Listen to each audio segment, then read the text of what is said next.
So students, with the end of the nomenclature कि nomenclature बारे जो 3 point discuss किते सी identification, classification and after that nomenclature जो 2 types से discuss किते सी that is जो साडा first nomenclature C binomial and then trinomial. So ਦੇ ਵਿੱਚ ਅਸੀਂ ਇਹ discuss ਕੀਤਾ ਸੀ what is generic name, species name and variety. So discuss ਕਰਨ ਜਾ ਰਹੇ ਹਾਂ जो थोड़ा new concept है that is taxonomy. ठीक है, most important part of the biological life, so that is taxonomy. So what is taxonomy? Taxonomy is a branch of biology that deals with framing of laws and principles of classify the organism on the basis of their evolutionary relationship. ਅਸੀਂ classify ਕਰਦੇ ਹਾਂ ਬੜੇ ਹੀ rules and regulations ਦੇ ਨਾਲ, arrange ਕਰਨਾ laws and principles, बड़े ही laws and principal ਨੂੰ use करते हुए क्लासीफाई करना किन्हां ਨੂੰ ऑर्गेनिज्म ਨੂੰ किदे बेसिस ते एवोल्यूशनरी बेसिस ते. एवोल्यूशनरी बेसिस कहने का मतलब आ कि अगर किसी का लिंक हैगा कि नहीं हैगा. जिवें मान लो कि अगर मैं कह रही हां, अगर मैं डॉग्स की गल करा, डॉग्स दे विच किहड़े-किहड़े डॉग्स आ जांदे आ. डेफिनेटली पैट डॉग्स भी आल्सो डॉग्स, घर च रखने वाले वो भी डॉग्स ने, रोड ते रहने वाले वो भी डॉग्स है. सो वो सारी स्पीसीज किदे च आ गई डॉग्स दे विच. ठीक है, सो उन्हां दा कोई एवोल्यूशनरी रिलेशनशिप हैगा. अगर कुछ चीज़ां सानू दिखदियां तां अगर सानू बर्ड्स आ तो बर्ड्स दे विच सारे बर्ड्स आंदे आ. ठीक है, फर्दर असीं उन्हां नू डिवाइड कर सकते हैं कि कौन मीट खाण वाले आ, कौन फ्रूट खाण वाले आ. ठीक है, सो एवोल्यूशनरी रिलेशनशिप ते असीं ऑर्गेनिज्म नू क्लासीफाई करना बड़े ही लॉज एंड प्रिंसिपल्स दे नाल. So we have some taxonomic categories. So taxonomy वाला process ਨੂੰ ਅਸੀਂ discuss ਕਰਨ ਲਈ ਸਾਡੇ ਕੋਲ different types of taxonomic categories ਹੈਗੀਆਂ ਨੇ. So that categories, the taxonomic category ਦਾ मतलब क्या है? The various grouping level or ranks in classification are known as taxonomic categories. So taxonomic categories ਦਾ मतलब क्या है कि जो भी ਸਾਡੇ ਅੱਗੇ organism ਆ ਰਿਹਾ ਉਹਨੂੰ ਇੱਕ rank ਚ arrange ਕਰਨਾ. ठीक है, तो ਉਹਦਾ ਲੈਵਲ ਸਟੇਜ ਦੇਣੀ ਉਹਨੂੰ, ਇੱਕ ਉਹਨੂੰ ਰੈਂਕ ਚ ਕਰਨਾ, ਉਹਦੀ ਗਰੁੱਪਿੰਗ ਕਰਨੀ. ਠੀਕ ਹੈ, ਉਹਨੂੰ ਇੱਕ ਲੈਵਲ ਚ ਰੱਖਣਾ. That is all are taxonomic categories ਕਿ डिफरेंट कैटेगरीज बना ਦਿੱਤੀਆਂ ਗਈਆਂ ਨੇ. ਲਾਈਕ ਅ ਪਲਾਂਟਸ ਆ, ਲਾਈਕ ਐਨੀਮਲਸ ਆ, ਲਾਈਕ ਅਮੀਬਾ ਕਲਾਸੀਫਿਕੇਸ਼ਨ ਜੋ ਅਸੀਂ ਡਿਸਕਸ ਕੀਤਾ ਹੈ. ਠੀਕ ਹੈ, ਸੋ ਇਸੇ ਤਰ੍ਹਾਂ ਅਸੀਂ ਰੈਂਕਸ ਬਣਾ ਦਿੰਨੇ ਆ ਐਂਡ ਦੈਨ ਜਿੰਨੇ ਸਾਡੇ ਕੋਲ ਐਨੀਮਲਸ ਆਈ ਜਾਂਦੇ ਆ, ਜਿਹੜਾ ਆਈ ਸਕਦਾ ਅਸੀਂ ਰੈਂਕਸ ਡਿਸਕਸ ਕਰਦੇ ਆ ਐਂਡ ਉਹਨਾਂ ਦੇ ਵਿੱਚ ਉਹਨਾਂ ਨੂੰ ਐਡ ਅਪ ਕਰਦੇ ਆ. ਠੀਕ ਹੈ, ਸੋ ਡਿਫਰੈਂਟ ਟਾਈਪਸ ਆਫ ਟੈਕਸੋਨੋਮਿਕ ਕੈਟੇਗਰੀਜ਼ ਕਿਹੜੀ ਆ? ਸੋ ਜੋ ਅਸੀਂ ਇਹਦੇ ਚ ਕੈਟੇਗਰੀਜ਼ ਦਾ ਨਾਮ ਰੱਖਿਆ ਡੈਟ ਇਜ਼ ਟੈਕਸੋਨ. ਟੈਕਸੋਨੋਮਿਕ ਕੈਟੇਗਰੀ ਨੂੰ ਕਿਆ ਵਰਡ ਬੋਲ ਰਹੇ ਆ? ਟੈਕਸੋਨ. ਸੋ ਟੈਕਸੋਨ is a grouping in a scientific systematic classification organism whatever its rate. ਕਹਿੰਦੇ organism ਨੂੰ ਬਹੁਤ ਹੀ systematically classify ਕਰਨਾ, that is called as taxon. taxon ਮਤਲਬ ਜਿੰਨੇ ਵੀ organism ਸਾਡੇ ਕੋਲ ਆਉਂਦੇ ਆ ਉਹਨਾਂ ਨੂੰ ਬੜੀ ਹੀ systematically ਕਿ ਉਹਨਾਂ ਦੇ ਫੀਚਰ ਸਟੱਡੀ ਕਰਕੇ, ਉਹਨਾਂ ਦਾ ਇੰਟਰਨਲ ਸਟੱਡੀ ਕਰਕੇ ਅਸੀਂ ਉਹਨਾਂ ਨੂੰ ਇੱਕ ਗਰੁੱਪਿੰਗ ਚ ਰੱਖ ਕਰਨੀ, ਗਰੁੱਪਸ ਬਣਾ ਦੇਣੀ ਅਲੱਗ-ਅਲੱਗ. ਜਿਵੇਂ for example all the insect form a taxon so that the fish like अगर मैं एक इंसेक्ट का रैंक बना दा, एक फिश का बना दा. ठीक है, सिमिलरली लिजर्ड का बना ला. सो जिन्ने भी इंसेक्ट होंगे वो सारे ਇਹਦੇ ਵਿੱਚ ਐਡ ਹੋ ਜਾਣਗੇ. जिन्नी भी फिशेस होंगे whatever starfish, whale जिन्ने भी हैगियां ने वो सारियां ਇਹਦੇ ਚ ਆ ਗਈਆਂ. this is a different groups. सो इसी तरीके ਨਾਲ ਅਸੀਂ different ਟੈਕਸੋਨ ਪੜਾਂਗੇ. ਸੋ ਟੈਕਸੋਨੋਮਿਕ ਕੈਟੇਗਰੀ ਨੂੰ ਹੀ ਟੈਕਸੋਨ ਬੋਲਦੇ ਆ ਕਿ ਆਰਗੈਨਿਜ਼ਮ ਨੂੰ ਇੱਕ ਪਾਰਟਿਕੂਲਰ ਸਿਸਟਮੈਟਿਕ ਨਾਲ ਕਲਾਸੀਫਾਈ ਕਰਨਾ ਔਰ ਉਹਨਾਂ ਨੂੰ ਰੈਂਕ ਦੇ ਵਿੱਚ ਅਰੇਂਜ ਕਰਨਾ. ਠੀਕ ਹੈ, ਸੋ ਸਭ ਤੋਂ ਪਹਿਲਾਂ ਸਾਡੇ ਕੋਲ ਜੋ ਟੈਕਸੋਨੋਮਿਕ ਕੈਟੇਗਰੀ ਆ ਦੈਟ ਇਜ਼ ਸਪੀਸੀਜ਼. ਅਸੀਂ ਸਭ ਤੋਂ ਛੋਟੇ ਲੈਵਲ ਤੋਂ ਸਟਾਰਟ ਕਰਨ ਲੱਗੇ ਆ. ਇਟ ਮੀਨਸ ਨੀਚੋਂ ਉੱਪਰ ਜਾਣ ਲੱਗੇ ਆ. ਸੋ ਸਭ ਤੋਂ ਫਰਸਟ ਟੈਕਸੋਨ ਹੈਗਾ ਦੈਟ ਇਜ਼ ਸਪੀਸੀਜ਼. ਇਹ ਟੈਕਸੋਨ ਹੈ. ਸੋ ਅਸੀਂ ਡਿਕਰੀਜ਼ਿੰਗ ਟੂ ਇਨਕਰੀਜ਼ਿੰਗ ਆਰਡਰ ਚ ਜਾ ਰਹੇ ਹਾਂ. ਸਭ ਤੋਂ ਛੋਟੀ ਕਿਹੜੀ ਆ ਗਈ? That is species. So species occupy a key position in classification. It is a lowest taxonomic. So ਸਭ ਤੋਂ क्या हैगी आ? That is lowest taxonomic category. So species ਦਾ मतलब ਕੀ ਹੈ? Species is a group of actually or potentially inbreeding population that are reproductively isolated from other such groups. So species का मतलब की है बेटा, स्पीसीज का मतलब हैगा है कि लाइक मतलब सैक्शुअल रिप्रोडक्शन ਦੇ ਦੌਰਾਨ जो चेंजेस आ जाती हैं, जो न्यू ऑफस्प्रिंग बन के आंदा है, जो पेरेंट्स नालों बिल्कुल अलग ਹੁੰਦਾ है, एक अलग फीचर्स लेके आंदा है, ਅਸੀਂ ਉਹਨੂੰ ਸਾਰੇ ਨੂੰ ਕਿਹਦੇ ਚ ਐਡ ਕਰਦੇ ਹਾਂ, ਇਨ ਸਪੀਸੀਜ਼ ਚ। So sexual reproduction, a key point in the definition of species, may produce offspring different from parent due to mutation। अचानक की कुछ चेंजेस करके, लाइक ह्यूमन बीइंग दे अगर कोई ऑफस्प्रिंग मतलब बच्चा, ठीक है, साइंटिफिकली ਅਸੀਂ ਹੁਣ वर्ड यूज करना, that is not a daughter word use करना, ਅਸੀਂ वर्ड यूज करांगे दैट इज ऑफस्प्रिंग। वटएवर ਉਹ ह्यूमन है, वटएवर ਉਹ प्लांट ਦਾ ऑफस्प्रिंग है। अगर वो किसी पेरेंट तो बन रहे हैं, दो पेरेंट्स तो बन रहे हैं, parent A and parent B, ठीक है, तो बेबी बन रहे हैं ऑफस्प्रिंग। मान लो कि जो ये प्रोसैस चल रहा है रिप्रोडक्शन का, ਉਹਦੇ ਵਿੱਚ ਇੱਕ ਆ ਗਈ म्यूटेशन ਦਾ मतलब अचानक सडन चेंजेस, डीएनए ਦੇ ਵਿੱਚ सडन चेंजेस आ गए, ਜਿਹਦੇ ਕਰਕੇ ऑफस्प्रिंग ਚ बहुत सारे चेंजेस आ गए, लाइक आई कलर डिफरेंट कर गया, लाइक हेयर कलर डिफरेंट कर गया, मे बी कुछ अलग न्यू अडेप्टेशंस लेके आवे। सो ਅਸੀਂ ਉਹਨੂੰ ਕਿਹਦੇ ਵਿੱਚ ਐਡ ਕਰ ਦਾਂਗੇ, that is species। so species may have subgroups and subspecies, species the further subspecies ਵੀ ਹੋ ਸਕਦੀਆਂ ਨੇ, ਇਹਦੇ further ਅੱਗੋਂ ਕੋਈ reproduction ਹੋਣ ਦੀ ਹੈ ਤੇ further variety ਲੈ ਕੇ ਆ ਰਿਹਾ ਹੈ। ਲਾਈਕ ਅਗਰ ਮੈਂ ਕਹਿ ਰਹੀ ਹਾਂ ਕਿ red B and then red B reproduce ਕਰ ਰਿਹਾ, ਬਟ ਸਾਡੇ ਕੋਲ ਕਿਹੜੀ mutation ਹੋਣ ਦੇ ਕਰਕੇ ਕਿਹੜੀ B ਆ ਗਈ, that is blue B। सो ये अगर ये फर्दर ब्लू बी म्यूटेट कर दिया, अगर चेंज कर दिया तो ਇਹਦਾ कलर आ जाता है पर्पल। सो ए स्पीसीज होगी एंड ए की आ गई सब स्पीसीज। सो सब स्पीसीज, सो स्पीसीज भी अब फर्दर सब स्पीसीज च डिवाइडेड हैगी आ, ठीक है। पोज। सो आफ्टर अ स्पीसीज जो सैकेंड साडे कोल फ्रॉम डिक्रीजिंग टू इंक्रीजिंग जा रहे हैं, लोएस्ट टू हाईएस्ट वाल जा रहे हैं।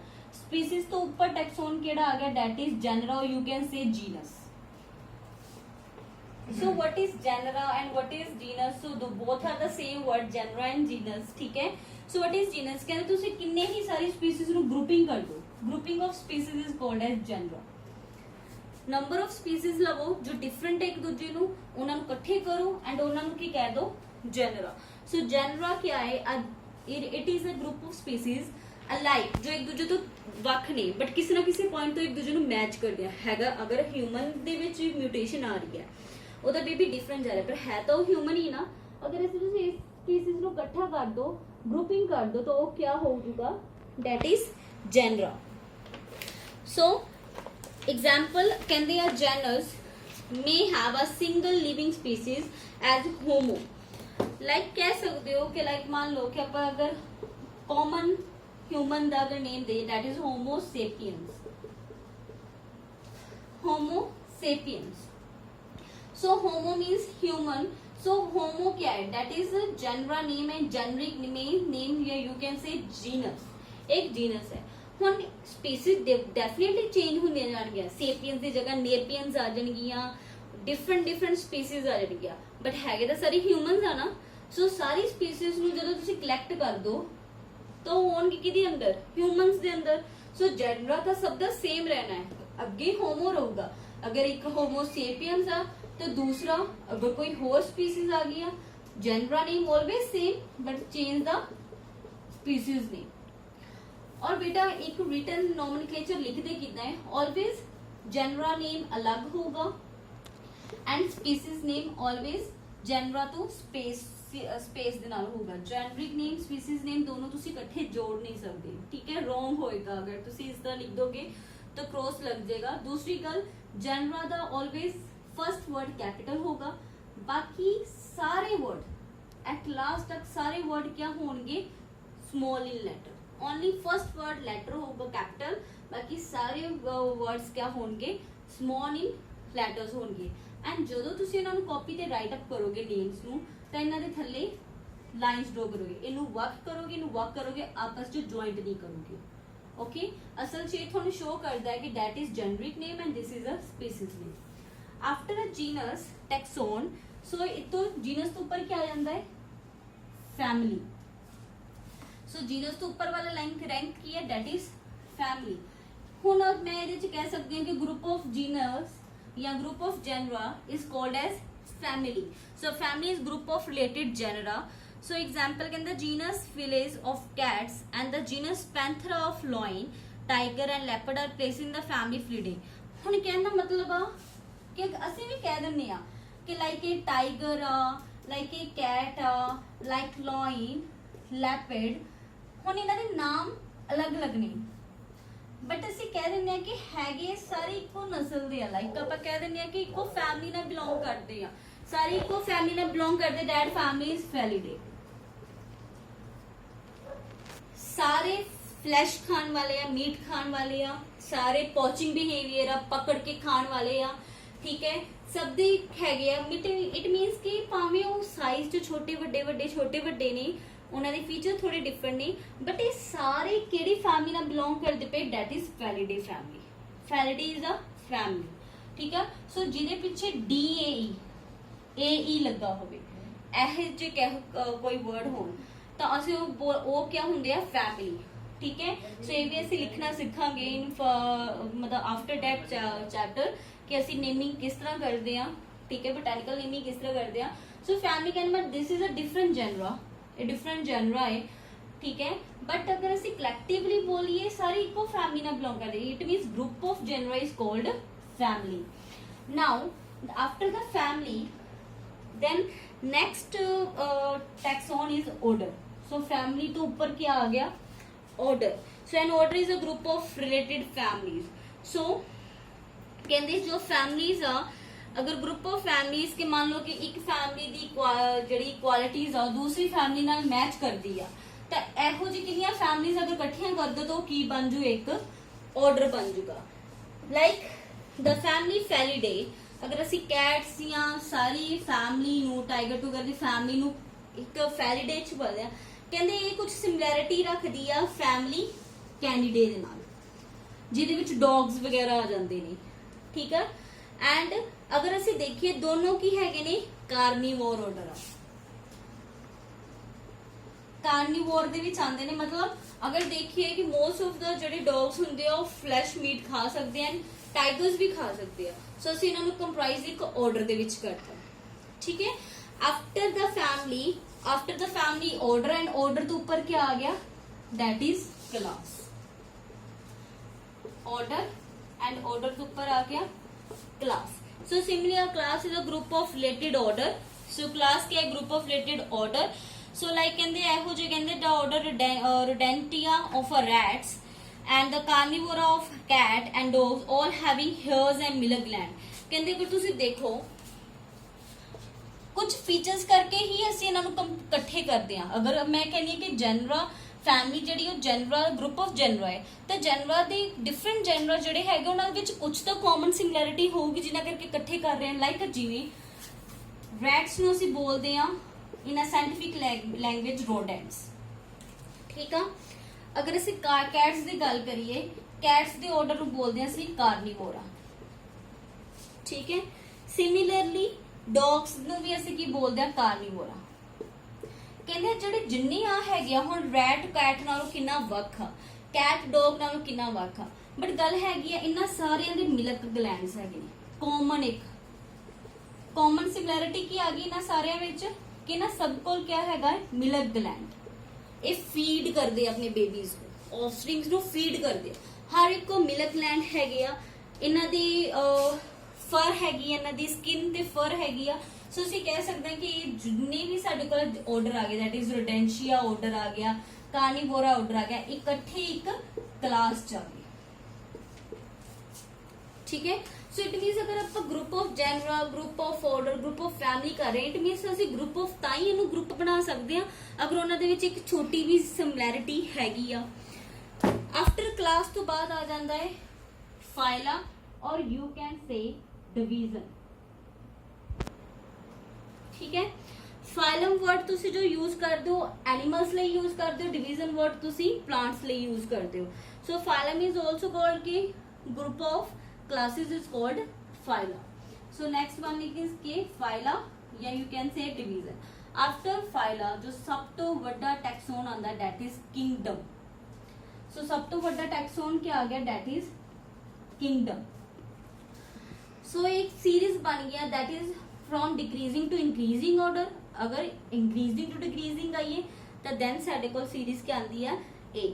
सो किंगडम मतलब कि whether they are plants, whether they are animals, whether they are bacteria, ਤੁਸੀਂ ਉਸ ਅਕੋਰਡਿੰਗ ਇੱਕ ਬਿਗਰ ਕਿੰਗਡਮ ਦੇ ਵਿੱਚ ਅਸੀਂ ਇਹ ਸਾਰਿਆਂ ਨੂੰ ਐਡਜਸਟ ਕਰ ਦਿੰਦੇ ਆ ਕਿ ਮਤਲਬ ਕਹਿ ਸਕਦੇ ਆ ਕਿ ਸਭ ਤੋਂ ਸਭ ਅੱਪਰ ਆ ਜਾਂਦੇ ਆ, ਠੀਕ ਹੈ। ਦੈਨ ਸਾਡੇ ਕੋਲ ਹੈਗਾ that is taxonomic hierarchy. Now what is taxonomic hierarchy?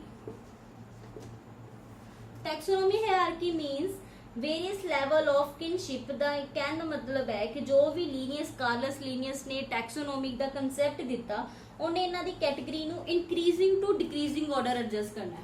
ਸਭ ਤੋਂ ਪਹਿਲਾਂ ਅਸੀਂ ਜਦੋਂ ਵੀ ਕਿਸੇ ਸਪੀਸੀਜ਼ ਨੂੰ ਐਕਸਪਲੇਨ ਕਰਾਂਗੇ, ਅਗਰ ਤੁਹਾਨੂੰ ਯਾਦ ਹੋਵੇ ਕਾਕਰੋਚ ਦਾ ਜਦੋਂ ਅਸੀਂ ਫਰਸਟ ਪੇਜ ਕੀਤਾ ਸੀ ਤੇ ਮੈਂ ਤੁਹਾਨੂੰ ਕਾਕਰੋਚ ਦੀ ਕਲਾਸੀਫਿਕੇਸ਼ਨ ਦੱਸੀ ਸੀ, ਠੀਕ ਹੈ, ਤੁਸੀਂ ਲਿਖੀ ਹੋਈ ਆ ਕਿੰਗਡਮ ਤੋਂ ਲੈ ਕੇ ਉਹਦੇ ਸਪੀਸੀਜ਼ ਤੱਕ ਲਿਖੀ ਹੋਈ ਆ।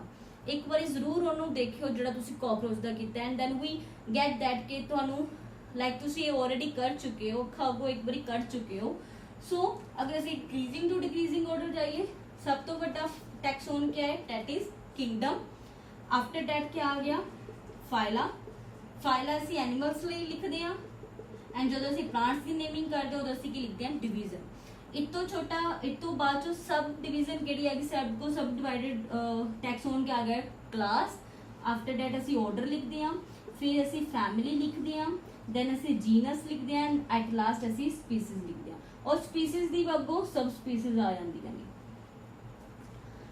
अगर थानू कोई क्वेश्चन पूछे कि राइट डाउन अ टैक्सोनॉमिक हायरार्की ਤਾਂ ਤੁਸੀਂ ए ਆਰਡਰ ਸ਼ੋ ਕਰੋਗੇ ਐਂਡ ਇਹਦੇ ਵਿੱਚ ਤੁਸੀਂ ਕੋਈ ਚੇਂजेस ਨਹੀਂ ਕਰ ਸਕਦੇ। ਇਹ ਨਹੀਂ ਹੈ ਕਿ ਫੈਮਿਲੀ ਦੀ ਜਗ੍ਹਾ ਆਰਡਰ, ਆਰਡਰ ਦੀ ਜਗ੍ਹਾ ਫੈਮਿਲੀ ਲਿਖ ਦੋ। ਜੋ ਇਹ ਆਰਡਰ ਹੈ that is a fixed order given by Carolus. अगर थानू एक 1 मार्क्स क्वेश्चन आ गए who gave this taxonomic concept, you can write Carolus Linnaeus, जो मोस्ट एक्सेप्टेबल हाले तक ਅਸੀਂ यूज कर रहे हैं। That taxonomic hierarchy is given by the Carolus Linnaeus, जिन्हें केड़ी बुक ਦੇ ਵਿੱਚ ਆਪਣਾ ਇਹ ਸਾਰਾ ਕਨਸੈਪਟ ਦਿੱਤਾ ਹੀ, दैट इज सिस्टमे नेचुरे। ਇਹ ਬੁੱਕ ਦਾ ਨੇਮ ਆ। This is a 10th edition ਇਨ ਦਾ ਕਿਹੜੇ ਕਿਹਦੇ ਵਿੱਚ ਦਿੱਤਾ ਸੀ ਉਹਨੇ ਆਪਣੀ 10th ਐਡੀਸ਼ਨ ਦੇ ਵਿੱਚ ਇਹਨੂੰ ਮੈਂਸ਼ਨ ਕੀਤਾ ਸੀ ਇਸ ਟੌਪਿਕ ਨੂੰ। सो होप दिस बेटा कि तुसी सारा इत्थों तक क्लीयर अपना कर लो, ठीक है। एंड डेफिनेटली जो तुसी इस वीडियो नो वॉच करोगे अपने नोट्स अपने अगे रखियो एंड जिवें जिवें तुसी मैं बोल रही हाँ तुसी अपने नोट्स को जरूर ही गो थ्रू करियो, ठीक है। एंड आफ्टर दैट 2-3 टाइम्स अगर तुसी रिवाइज करोगे तो तुसी होप्स हो कि तुसी इस थ्योरी नु क्लीयर आउट कर लोगे। एंड इहदे बेस ते सिर्फ थ्योरेटिकल क्वेश्चंस ही आंदे ने, ठीक है, कोई कंसेप्ट बेस्ड क्वेश्चन नहीं आते, थ्योरेटिकल क्वेश्चन आते हैं। सो ये कंसेप्ट क्लियर करो। In the next video we talk about the taxonomic aids. Thank you.